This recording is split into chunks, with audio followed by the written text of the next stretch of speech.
T twenty বিশ্বকাপের প্রথম দুই ম্যাচে নিজেকে মেলে ধরতে পারেননি সাকিব আল হাসান।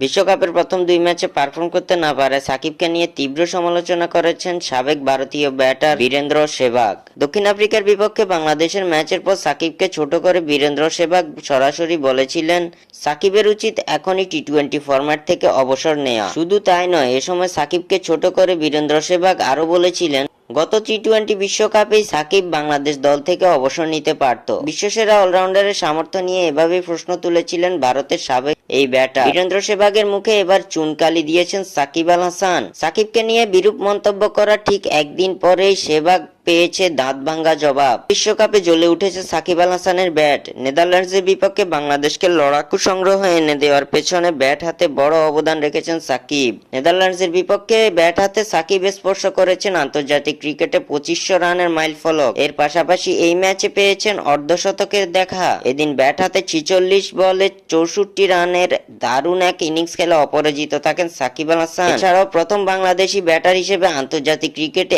100টি হাফ সেঞ্চুরি করার রেকর্ড গড়েছেন সাকিব। এভাবেই ব্যাট হাতে দারুণ দুটি মাইলফলক স্পর্শ করার পাশাপাশি দারুণ ইনিংস খেলে বীরেন্দ্র সেহবাগের মতো নির্লজ্জদের মুখে চুন কালি মেখে দিলেন সাকিব আল হাসান।